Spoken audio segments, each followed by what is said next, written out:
think we should briefly address you regarding that application.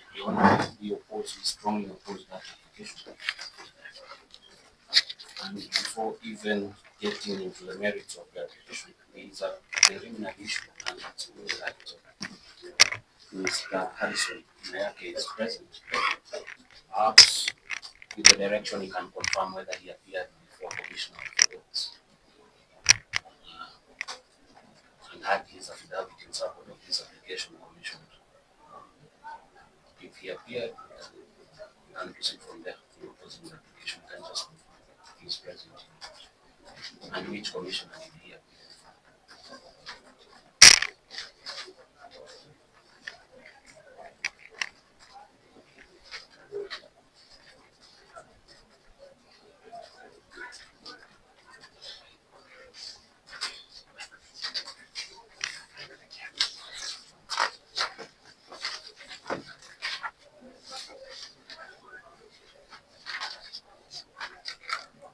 And this suggesting that we deal with the application first, since that was where we started. If it was just a minute. Council perhaps if he responds, he can see where his argument is. I think if he had a preliminary objection, we'd have begun with the objection. It is not a preliminary objection. It is a preliminary issue in the set of issues that so you appeared before which commissioner for what? Being assisted by because of time I was facing the station going on processing of the suspect. I left the offense to the black assisted me with this fraud. So you did not appear before in commissioner for what? Yes, ma'am. So, let me record that, right? yes. You can continue your objections, then this one here you respond.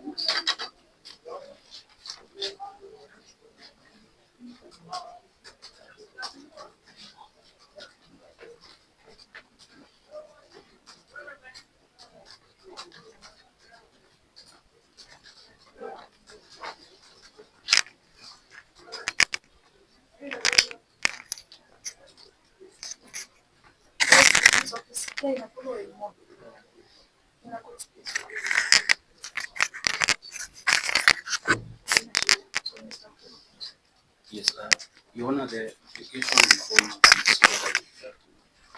And we say it's fatally defective because it's unsupported by facts. Your Honor, you've just confirmed from the person who has sworn that he does in support of the motion that he did not appear before any commissioner for this.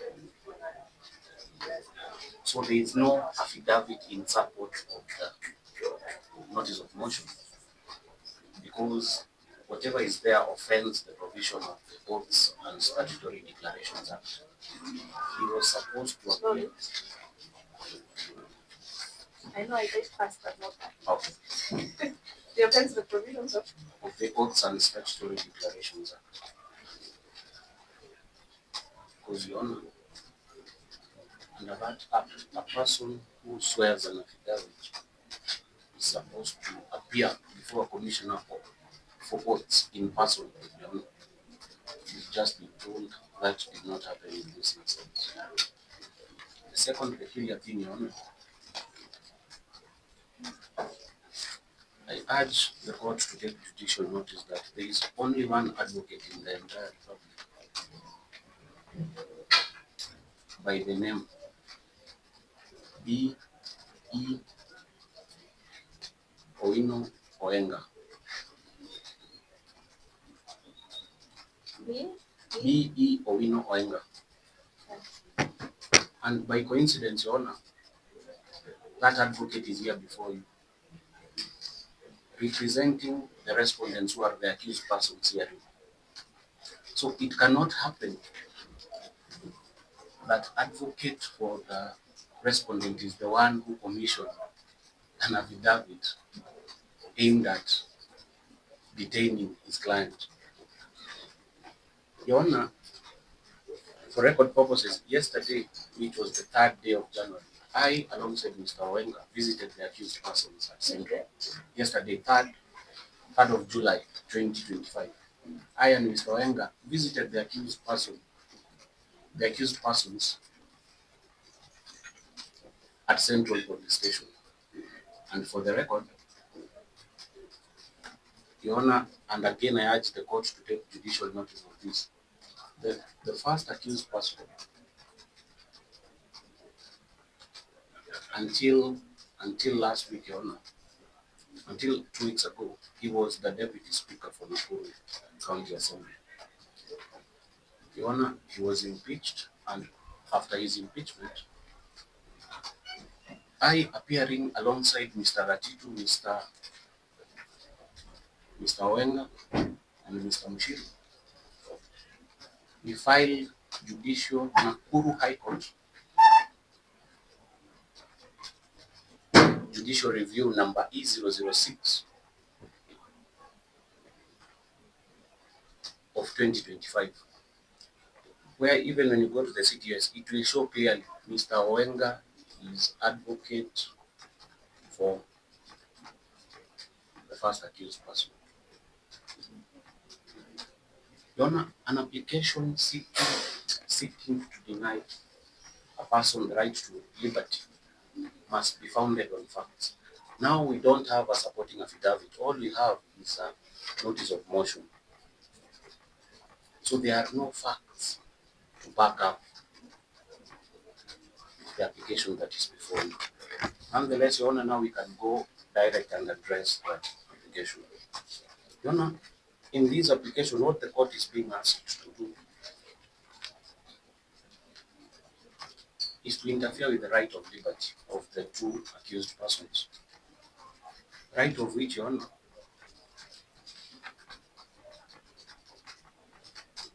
is enshrined on the Bill of Rights. It's one of the rights under the Bill of Rights, Your Honor.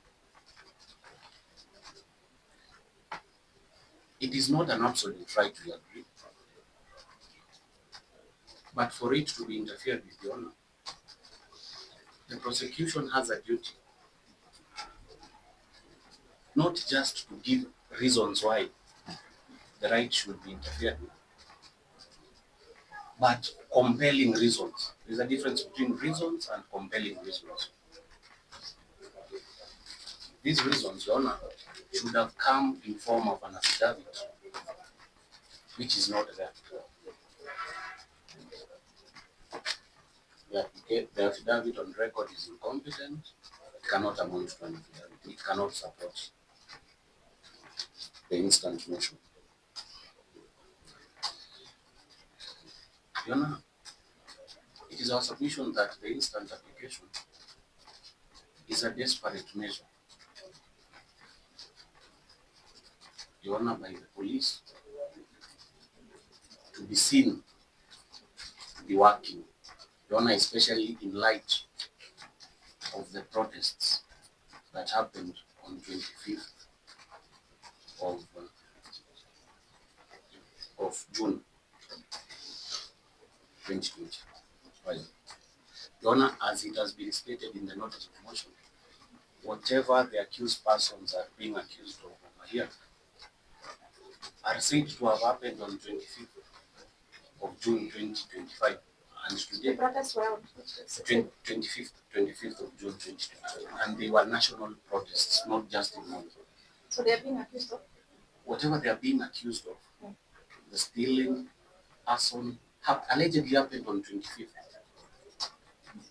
of June 2025. And today is the 4th. Today is the 4th of July 2025. So the prosecution has had 9 days to investigate this matter. Your Honor, again we submit the rule of the thumb in criminal proceedings is that you investigate first, then you arrest. You don't arrest, then seek to investigate. but now they want to arrest, detain them in custody, as they purportedly now investigate you. You've not been told what they have done for the past 9 days.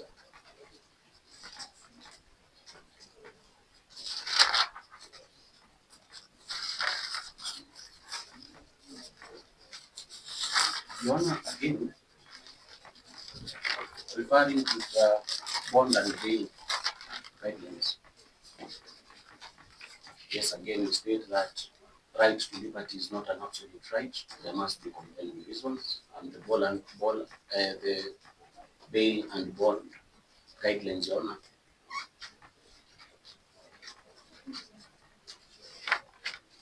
have stipulated factors to be considered by the court, Your Honor, in deciding whether or not to grant suspects bail or not. The number one factor, Your Honor, and which has been mentioned, I won't refer to the affidavit since it's incomplete, but it's been mentioned in the notice of motion, is that whether the accused person can interfere with witnesses. Your Honor, not even one potential witness has been mentioned in that notice of motion or the supporting document. Not even one. How then, Your Honor, will the accused person interfere with a witness that he does not know?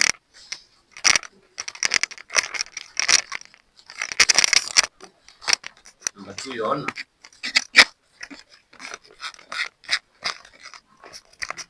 we've been told that witness statements are yet to be recorded. Your Honor, the accused persons are not police officers.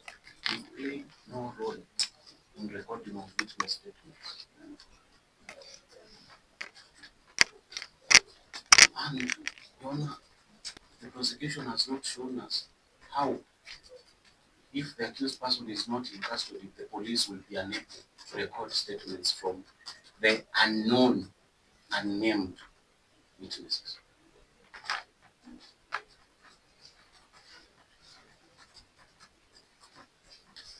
Number two, Your Honor, is whether the accused person is a flight risk.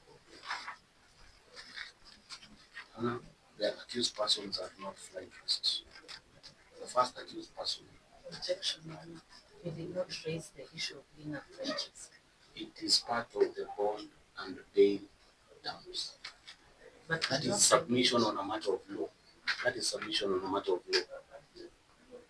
Your Honor, flight risk must be considered. Your Honor, we say You are that. raising it as a matter of law, proceed. Yes. Your Honor, first, as you've been told by none other than the prosecution, the first accused person is the MCA.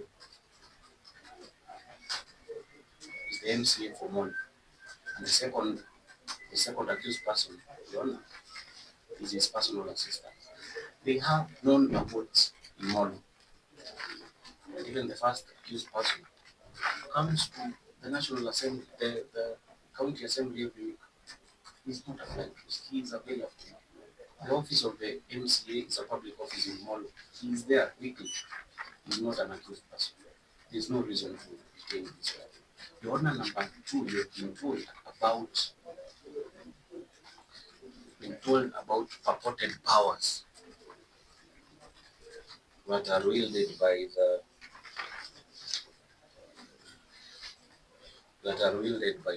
accused persons. Case in point, the second accused person is a personal assistant to an MC. Which power, Your Honor, does he wield such that unless he is detained, investigations shall be interfered with?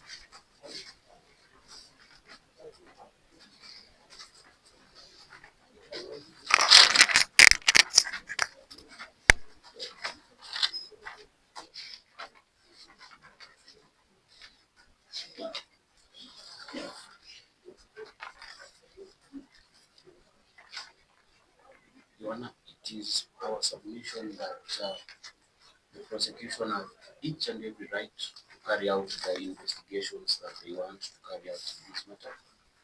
But as they carry out those investigations, let them not interfere in the right of liberty of the accused persons. Your Honor, the accused persons are ready and willing to abide by whatever bond or bail terms shall be given by this honorable court, including, Your Honor, presenting themselves to the police station as and when they are required. They shall remain ever available. I wish the prosecution had even named one witness, one potential witness, so that the accused persons would have undertaken not to even go near such a witness. But as at now, there is no witness, there is no complainant. We've been told about the issue of, we go to paragraph 15 of the notice of motion.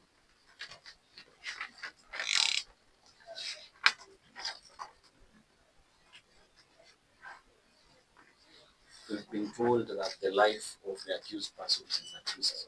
Your Honor, the accused person have never complained in any police station that their lives is that their life has been threatened by someone, warranting them to stay in custody for 21 days as the purported investigations are being carried out. Your Honor.